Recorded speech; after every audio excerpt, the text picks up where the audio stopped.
Gynaecologist റോഹന്റെ ക്യാബിനിൽ നിന്നും മരവിപ്പോടെ ഷംന പുറത്തേക്കിറങ്ങി. കുറച്ചു സമയം മുൻപ് ഡോക്ടർ പറഞ്ഞ വാക്കുകൾ വിശ്വസിക്കാനാവാതെ ഒപിക്കു മുൻപിലെ ചെയറുകളിലൊന്നിൽ തളർന്നിരുന്നു പോയി. തന്റെ കൈകളിലെ ബ്ലഡ് റിസൾട്ടിലേക്ക് അവൾ വീണ്ടും വീണ്ടും നോക്കിക്കൊണ്ടിരുന്നു. ആ യുവതിയുടെ കൈകൾ വിറയ്ക്കുകയും മിഴികൾ നിറയുകയും ചെയ്യുന്നുണ്ടായിരുന്നു. ഇതെങ്ങനെ സംഭവിച്ചു? ഷംന സ്വയം തന്നോട് തന്നെ പല ആവർത്തി ചോദിച്ചുകൊണ്ടിരുന്നു.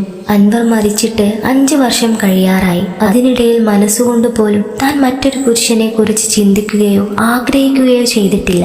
അബദ്ധത്തിൽ തെറ്റുപറ്റിയെന്ന് ചിന്തിക്കാൻ പോലും ഒരവസരം തന്റെ ജീവിതത്തിൽ ഉണ്ടായിട്ടില്ല. പിന്നെ എങ്ങനെയാണ് ഇതുപോലൊരു ചതി നേരിടേണ്ടി വന്നത്? വിധവയായൊരു സ്ത്രീ ഗർഭിണിയാണെന്ന് നാട്ടുകാരോ ബന്ധുക്കളോ അറിഞ്ഞാൽ താൻ നേരിടേണ്ടി വരുന്ന അപമാനം സഹിക്കുന്നതിലും അപ്പുറമായിരിക്കില്ലേ? തന്റെ മകൻ പോലും വെറുക്കില്ലേ? ഈ സമൂഹം തന്നെയും മകനെയും ഒറ്റപ്പെടുത്തില്ലേ? ഷംനയുടെ മിഴികൾ നിർത്താതെ പെയ്തുകൊണ്ടിരുന്നു. അവൾക്ക് അവളോട് തന്നെ വെറുപ്പ് തോന്നി. ഷംന അൻവറിനെ ഓർത്ത് പൊട്ടിക്കരഞ്ഞുപോയി. ഒരുപാട് സമയം അവിടെ തന്നെ നിന്നതിന് ശേഷമായിരുന്നു ഷംന വീട്ടിലേക്ക് തിരികെ പോയത്. അസീം കോളേജ് കഴിഞ്ഞു വരുന്നതിന് മുൻപ് തന്നെ ഷംന വീട്ടിലെത്തിയിരുന്നു. ഇപ്പോൾ കുറച്ചു ദിവസങ്ങളായിട്ട് അസീം പതിവിലും വൈകിയാണ് വീട്ടിലെത്താറ്. അതേക്കുറിച്ച് ചോദിച്ചാൽ സുഹൃത്തുക്കളോടൊപ്പം ആയിരിക്കും എന്നാവും മറുപടി. ചിലപ്പോഴൊക്കെ അവരോടൊപ്പം ഡിന്നറും കഴിച്ചിട്ടാണ് അസീം വരാറുള്ളത്. എന്തെങ്കിലും സ്പെഷ്യലായിട്ട് കഴിച്ചിട്ടുണ്ടെങ്കിൽ തന്റെ ഉമ്മയ്ക്കും ഒരു പങ്ക് കൊണ്ടുവരും. ഉമ്മ ഇന്ന് ഡോക്ടറെ അടുത്ത് പോയിരുന്നോ?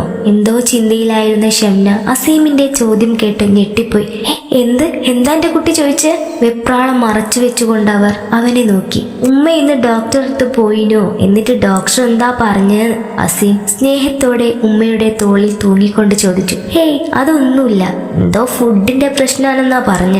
ഷംന പുഞ്ചിരിച്ചുകൊണ്ട് അസീമിനെ നോക്കി. ഹോ, സമാധാനായി. അവൻ നെഞ്ചിൽ കൈവച്ച് സ്വയം ആശ്വസിച്ചു. നീ കൈ കഴിക്കോ, ഞാൻ ഭക്ഷണം എടുത്തു വെക്കാം. ഷംന അവന്റെ കവിളിൽ വാത്സല്യത്തോടെ തൊട്ടുകൊണ്ട് അടുക്കളയിലേക്ക് പോയി. അസീം ഉമ്മ പോകുന്നത് നോക്കി അവിടെ തന്നെ നിന്നു. പ്രഗ്നന്റ് ആവാനുള്ള സിറ്റുവേഷൻ ഇതുവരെ ഉണ്ടായിട്ടില്ല എന്നത് നിങ്ങൾക്ക് ഉറപ്പാണോ? ഗൈനക്കോളജിസ്റ്റായ റോഹന്റെ മുൻപിൽ തല താഴ്ത്തിയിരുന്ന് ഒരു വിതുമ്പലോടെ ഷംന തന്റെ സംശയം പറഞ്ഞപ്പോൾ അയാൾ തെല്ലൊരത്ഭുതത്തോടെ ചോദിച്ചു. അതെ ഡോക്ടർ, എനിക്ക് ഉറപ്പുണ്ട്. അപ്പോൾ ഇതെങ്ങനെ സംഭവിച്ചു?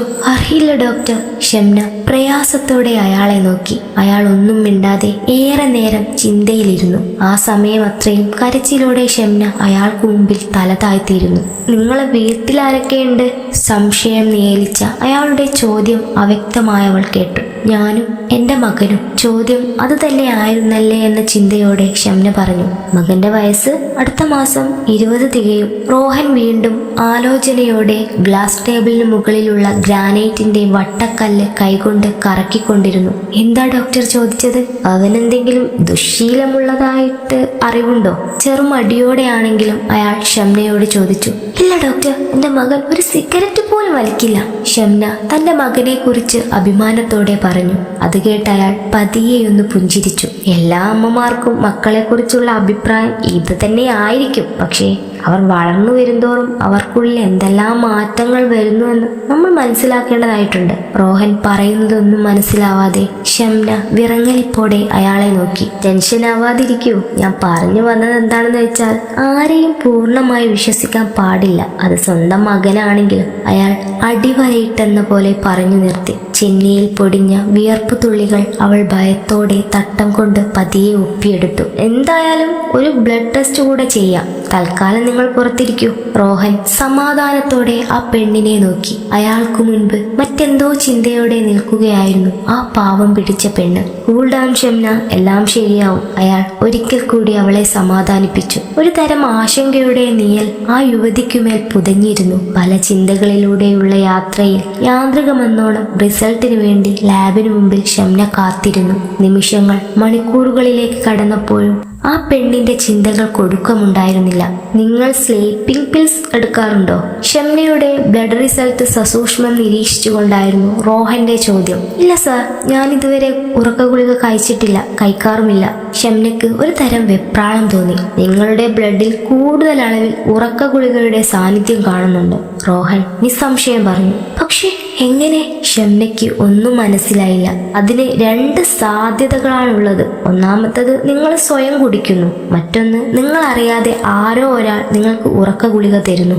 ഇതിൽ ഒന്നാമത്തേത് നിങ്ങൾ നിരസിച്ച സ്ഥിതിക്ക് ഞാൻ രണ്ടാമത്തത് പറഞ്ഞതിലാണ് കൂടുതൽ സാധ്യത, ഒരു ഡിറ്റക്റ്റീവിന്റെ സാമർത്ഥ്യത്തോടെ അയാൾ പറഞ്ഞു.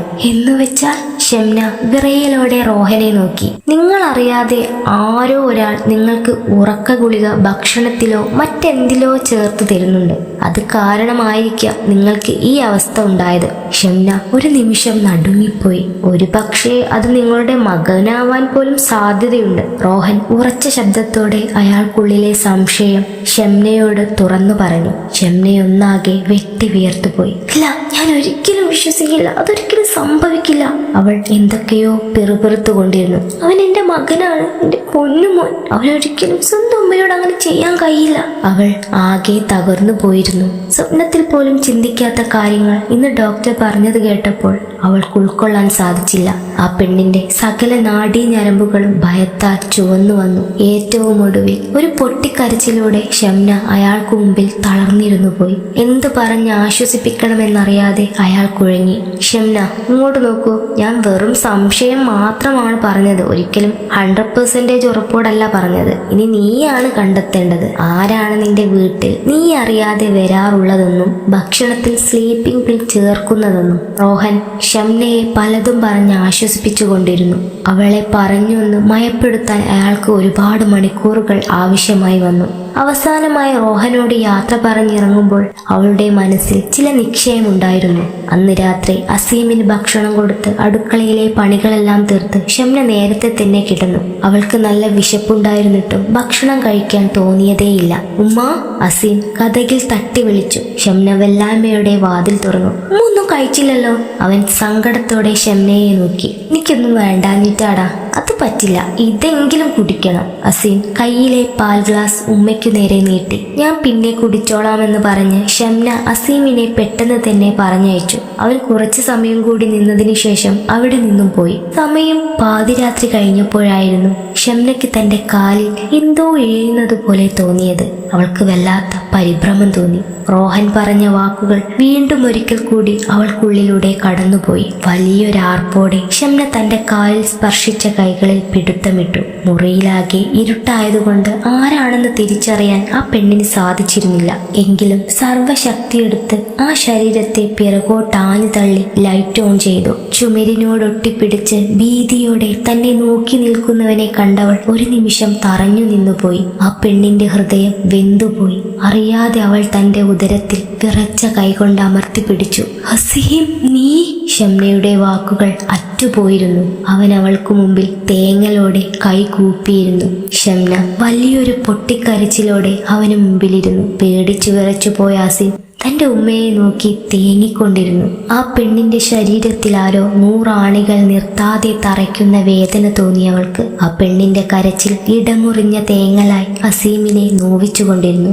നീ എന്റെ മകൻ തന്നെയാണോ? ഷംന ദയനീയമായി അവനെ നോക്കി. അവൻ അവൾക്കു മുൻപിൽ തല കുലിച്ചിരുന്നു. പോ, വേഗം പോ, ഇവിടെ നിന്ന് വേഗം പോയിക്കോ. ഷംന സമനില തെറ്റിയ ഭ്രാന്തിയെ പോലെ അസീമിന്റെ കോളറെ പിടിച്ച് റൂമിന് വെളിയിലേക്കിട്ടു. ആ നിമിഷം അത്രയും തേങ്ങലോടെ അവൻ ആ ഉമ്മയെ വിളിച്ചുകൊണ്ടിരിക്കുകയായിരുന്നു. അവൾ അതൊന്നും ശ്രദ്ധിച്ചതേയില്ല.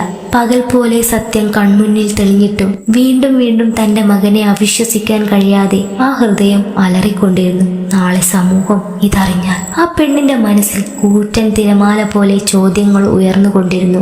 ഉത്തരം കണ്ടെത്താൻ കഴിയാത്ത വിധം ആ തിരമാലകൾ അത്രയും മനസ്സിൽ നിന്നും ചിന്താമണ്ഡലം വരെ നീണ്ടു നിവർന്നു. എന്തു ചെയ്യണമെന്നറിയാതെ നിർവികാരമായി ആ യുവതി കൈകൊണ്ട് കാൽ കൂച്ചിപ്പിടിച്ച് ഭിത്തിയിലേക്ക് ചാരിയിരുന്നു പോയി.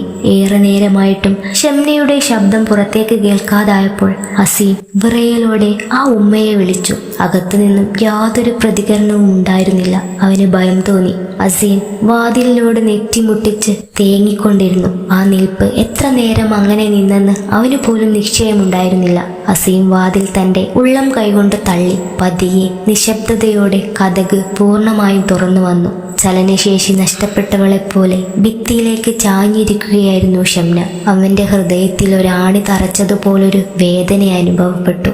എനിക്ക് തെറ്റു പറ്റിപ്പോയുമ്മ, അറിഞ്ഞുകൊണ്ടല്ല. ലഹരി എന്നെ ഒരു ക്രൂരനാക്കി കളഞ്ഞു. അസീം തന്റെ ഉമ്മയ്ക്ക് മുമ്പിൽ കൈകൂപ്പിയിരുന്നു കരഞ്ഞുപോയി. ഉമ്മ. കുറച്ചു സമയം കഴിഞ്ഞ് വീണ്ടും അവൻ വിളിച്ചു നോക്കി. പ്രതികരണമില്ല. വിറങ്ങലിച്ച കൈകളോടെ അവൻ ആ ഉമ്മയുടെ കവിളിൽ പതിയെ ഒന്ന് തട്ടിയപ്പോഴേക്കും ആ പെണ്ണ് വിറങ്ങലിച്ചുകൊണ്ട് നിലത്തേക്ക് വീണുപോയിരുന്നു. വായിലൂടെ വെളുത്ത പതപതപ്പുള്ള ദ്രാവകം ഒലിച്ചിറങ്ങി. തന്റെ കൺമുമ്പിൽ കണ്ട കാഴ്ചയിൽ ഒരു നിമിഷം അവൻ അനങ്ങാതെയിരുന്നു പോയി. പതിയെ പതിയെ അവന്റെ മീകളിലൂടെ ചുടു കണ്ണുനീർ ഒഴുകിയിറങ്ങി. തൊട്ടടുത്ത നിമിഷം സമനില നഷ്ടപ്പെട്ടവനെ പോലെ ആ തണുത്തു മരവിച്ച ശരീരം വാരിപ്പുണർന്നുകൊണ്ടവൻ അലറിക്കരഞ്ഞു.